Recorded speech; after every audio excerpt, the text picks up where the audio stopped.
Bonjour à toutes et à tous, bienvenue sur Educative. Aujourd'hui, on va avoir un exo très simple pour débuter. Eh bien, on vous donne une application f. Premièrement, montrer qu'elle est linéaire.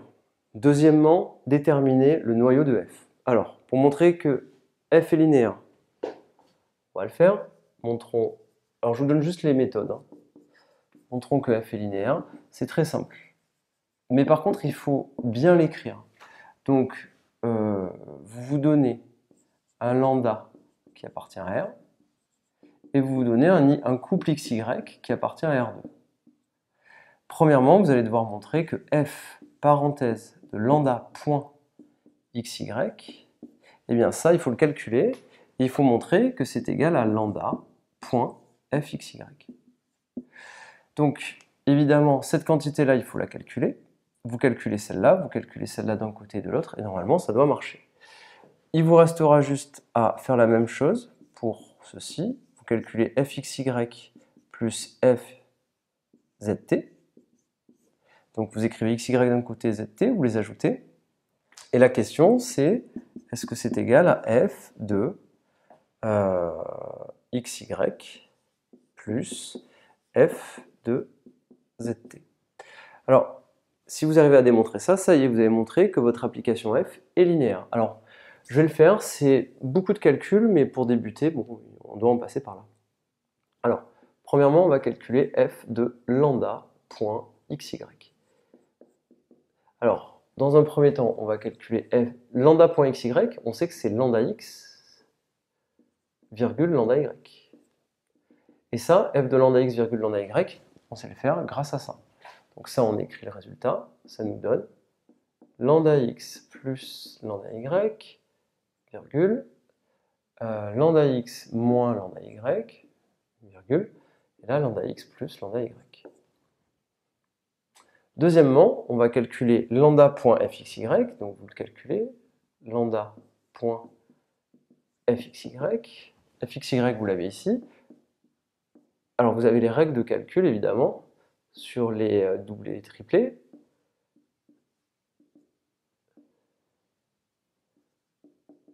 Je fais le calcul, vous développez tout ça, ça vous fera, alors il faut bien le détailler, ça vous fera lambda de x plus y, virgule, lambda de x moins y, et là lambda de x plus y, ici. Vous développez tout, vous détaillez, et bien évidemment on va tomber là-dessus, ça nous fera lambda x plus lambda y, lambda x moins lambda y, ici lambda x plus lambda y, et vous obtenez bien que ça, c'est bien égal à ça, et vous avez démontré votre résultat. C'est la même chose ici. Vous calculez cette quantité-là. Alors attention, il faut savoir comment on ajoute deux couples. C'est ça qui est fondamental. Alors je vais effacer, et là normalement vous allez vite voir le résultat. Ça demande beaucoup de calculs. Mais il faut le faire, et il faut le faire relativement vite et bien, parce que dans les devoirs, ça vaut pas forcément beaucoup de points, mais si vous le faites faux, bah, c'est dommage, parce que c'est facile. Donc cette quantité-là, vous la calculez.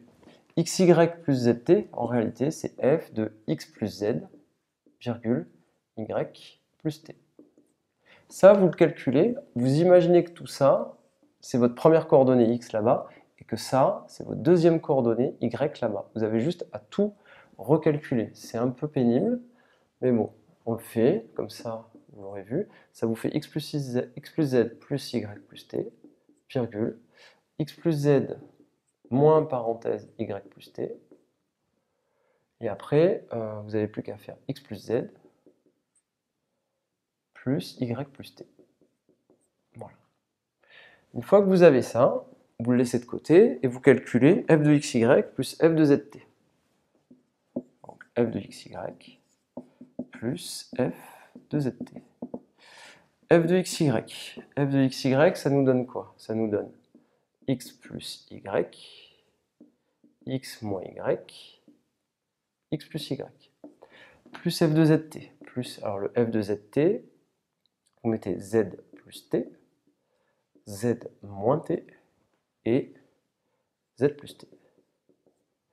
Maintenant, qu'est-ce qu'il vous reste à faire? Il vous reste tout simplement à vérifier que cette quantité est égale à celle-là. C'est pas fini.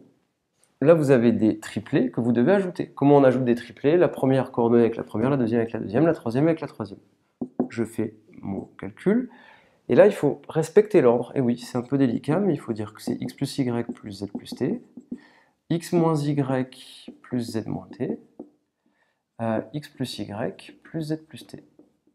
Et là, vous n'avez pas fini, parce qu'en réalité, bon, après, on a quasiment fini, mais x plus y plus z plus t, c'est la même chose que x plus z plus y plus t, là aussi, et le résultat, on l'a évidemment, il suffit juste de l'écrire sous la même forme et c'est fini. Donc c'est que du calcul, mais il faut quand même bien l'écrire, c'est quand même important, ça va relativement vite, vous voyez, je l'ai fait en 2 secondes, et voilà. Alors maintenant, deuxième partie, déterminer le noyau de f, alors je vais le faire ici. Notre application linéaire, alors je ne vais pas faire le calcul, je vais juste écrire le début de la méthode. Après le calcul, ça sera simple, il suffira de résoudre.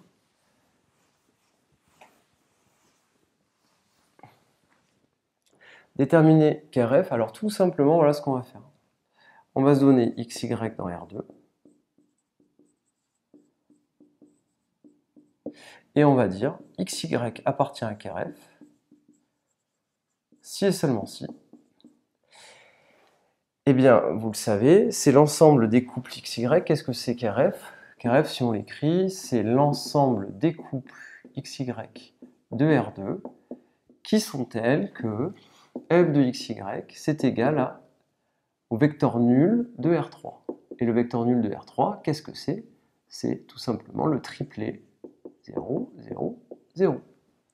Donc, on va traduire ça. XY appartient à KRF si et seulement si f de xy égale le vecteur nul de R3, c'est-à-dire si et seulement si f de xy égale 0, 0, 0. f de xy, j'ai qu'à recopier ce que c'est. f de xy, c'est cette quantité-là, x plus y, x moins y, x plus y, égale le triple 0, comme ceci. Et finalement, il faudra faire quoi? X plus y, eh bien, la première coordonnée doit être égale à la première ici. X moins y doit être égal à 0, et x plus y doit être égal à 0. Donc ça vous donne x moins y égale 0, et x plus y égale 0. Voilà, je ne l'ai pas mis. Donc vous avez ce système-là à résoudre. Évidemment, cette ligne, c'est la même que celle-là. Donc si on résout, ça nous fera quoi? Eh bien, si j'ajoute cette ligne avec celle-là, ça me donnera 2x égale 0, donc x égale 0. Et si x est égal à 0, eh bien, évidemment, y est égal à 0. Donc la conclusion, c'est que KRF, c'est égal, alors attention aux notations, parce qu'on voit tout et n'importe quoi. KRF, c'est, je vais mettre mes valeurs ici dans une accolade, et bien en fait c'est 0, 0. D'accord? C'est le couple 0, 0 qui est solution, puisque quand j'ai fait ma résolution, vous le voyez ici, ça c'est équivalent à avoir x égale 0 et y égale 0. Donc faites bien attention, et là j'ai KRF qui est égal à cette quantité. Voilà, revoyez bien ce type d'exercice, c'est vraiment des exercices pour débuter, c'est pas très difficile, mais par contre, vraiment, écrivez bien KRF avec les accolades comme il faut, vous traduisez toujours la condition, vous ne vous trompez pas sur comment est-ce qu'on ajoute les triplés ou ce genre de choses, et il faut parfaitement apprendre la définition de KRF. Il y a beaucoup d'élèves qui se trompent, qui confondent image, antécédent, enfin un peu tout, donc c'est un peu, il faut vraiment l'apprendre précisément.